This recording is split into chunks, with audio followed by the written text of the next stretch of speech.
Ah, I'm good. Yep. Well, I guess third time with Benson, but totally different sport. So I guess we see the marks on your face, but how you feeling? Man, he brought it, bro. He came to fight. I got to give all props to Ben. I wasn't expecting that type of a fight. I think he really wanted to win, and he showed out there, bro. He came hard. How's boxing? Because obviously a lot of people are. He's Bendo, smooth Benson, black belt. Right? Yeah, man, he came with the hands, bro. It was definitely a different pace. In boxing, it's more of a rhythm thing. He just came with the big bombs. So I should have backpedaled more. It was a lot more slippery in there than I expected. Honestly, I couldn't catch my footing. I tried to jump off the wall a little bit, but it was just really slippery. So once he started throwing them bombs, I knew I just had to dig my feet down and start, using my head movement. Yeah, he caught me with some good stuff though. Going off of that, how was it fighting in Pitt? Because a lot of us here that cover MMA, we haven't really watched this. You haven't experienced fighting there. So what was it like fighting? Totally different. It's a totally different pace. Like you're not worried about the takedowns. I wanted to be a little more flashy in there. Like I said, it felt like an ice ring in there. Like once my feet got like dry, I couldn't even hold my foot in. So I got to figure that part out. Like, what was it like fighting in pants? I mean, I grew up fighting in pants my whole career. Before my MMA. So it reminded me of my old school days, man. Like my taekwondo tournament days, basically. And what did you make of like at the end when they go one more round? Because like we're not used to that in MMA. We might not like need a second other round, but they just add that. That was dope. I mean, I didn't know what to expect. I asked my coach, I'm like, did we win that? He's like, yeah, we got it. And then they're like, one more round.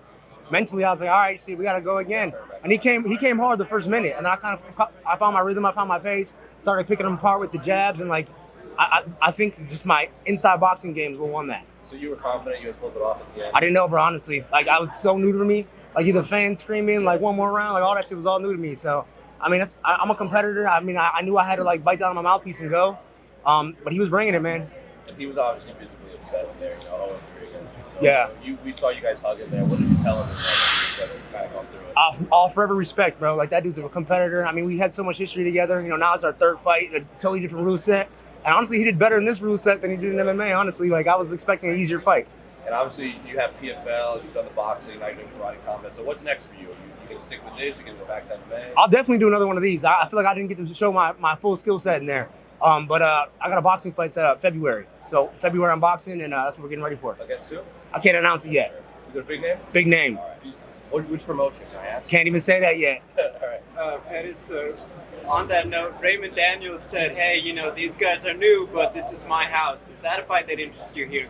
Man, for sure. I already talked about Raymond Daniels. Like, that's one of those guys. I grew up watching him in the point sparring circuit. Like, when I was coming up point sparring, he was the man. So I think that'll be a fun one. I got to figure out why it was so slippery in there before I could actually, like, say I'll fight a guy like Raymond. Like, I was slipping around way too much in there for me to actually be like, to fight a guy that quick and that fast. We know Benson's motivation obviously doesn't want to go 0-3. For yourself, though, I mean, get up and train and everything again for a guy that you already have that 2-0 against. How was that motivation in and out during camp? I got to give shout outs to my coach right here, Jorge Capatillo, bro. He holds me accountable. When I don't want to show up to practice, he's calling me, he's texting me, where you at? I'm a busy man, dude. I run my own PFC show. I got a management company, and now I'm still fighting. So I think Jorge keeps me accountable. Obviously, Duke Rufus. We know how to beat Ben for a long time. That's why we beat him in MMA. But the motivation just comes from I'm a prize fighter, bro. Like they offered a prize. I got a nice check to be here, and we won. Let's be real. Your WEC UFC career went amazing. Post UFC, though, I mean, you're one of those poster guys like with Mike Perry, just that freedom and making the most out of it. For yourself, how do you describe what you've been able to do, having that freedom outside of a big organization? I mean, I grew up in the UFC, bro. Like, they give me I still do business with the UFC. So, like, without with the UFC, there wouldn't be no Showtime Pettis, and I recognize that. But I think once you make your name and you make something for yourself, you can go capitalize outside of these organizations. And that's what I'm doing, man. I'm making money everywhere. My checks are cashing from karate combat, from boxing, from still MMA. I'll probably fight PFL again. So I'm doing well. And I guess, where do you think a lot of fighters go wrong in that process, right? Because I think you in the UFC didn't have some massive falling out. You didn't have to lose 8 fights in a row. You left seemingly at a good time for everybody involved. You've done great. You guys are on good terms. You're doing great things with your promotion. So where do you think a lot of fighters maybe are misled or have a misconception about it?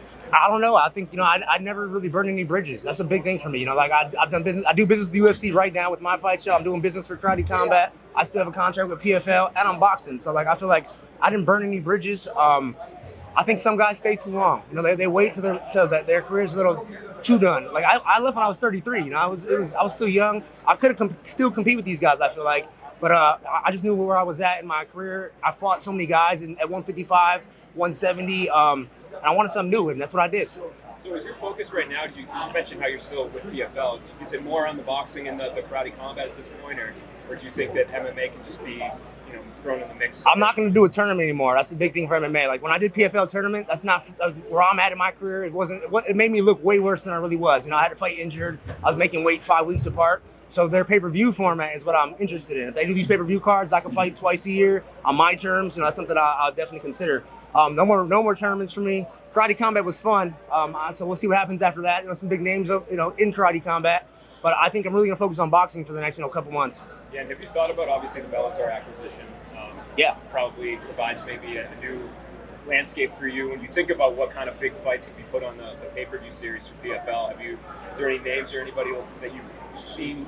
Cedric Doumbé, bro, and he's not even with Bellator, but a guy like that gets me excited, bro. Like, I know how good he is. I've seen his, kickboxing career. Like, I would have to train my ass off to fight that guy. So I feel like those are the kind of fights I want. I don't want these, not talking shit, but no-name guys that just would have never fought me in the UFC. Also, I'm fighting him in the PFL tournament. Like, I wasn't excited for that. And it showed in my fights. My performances weren't how I usually perform.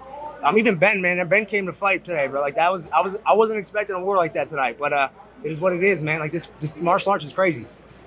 You fight Doumbé in Paris? I'll fight Doumbé in his backyard, bro. I'll fight anybody, anywhere, anytime. How about Michael Venom Page? That would be a fun fight. Michael Venom Page would be another fun fight. Man, they had a bunch of 55ers. I don't know if I want to go back to 55. It'd have to be the right matchup. But man, there's somebody good. The world of martial arts for me right now is fun, and I'm excited to be where I'm at. And last one, is there anyone that you fought in your career that you'd like to rematch here? Like you gave Ben the rematch. Yeah. Because you were 2-0 against him. Is there anyone that has the upper hand on you? Tony Ferguson, even though he's coming off losses, I feel like that fight we had, bro, that was a fun ass fight. I thought I should have won that fight. It broke my fucking hand. He's fighting tomorrow night, so hopefully he gets that dub. But that's Tony Ferguson will be one. Rafael Dos Anjos, all the guys I lost to, basically, bro. Like there's some of them guys I knew I was better than. I just wrong fight, wrong time. Anthony, in all honesty, do you even miss grappling? I do actually, yeah. I do miss grappling, yeah. I love grappling, bro. I'm a black belt in jiu-jitsu, I'm a black belt in taekwondo, black belt in Rufus Sport kickboxing. I feel like I'm the most well-rounded martial artist right now there is. Besides Francis Ngannou. That guy went out there and boxed, the heavyweight champion, and looked amazing. But I feel like well-roundedness, I'm one of the best. All right, guys. Thank you.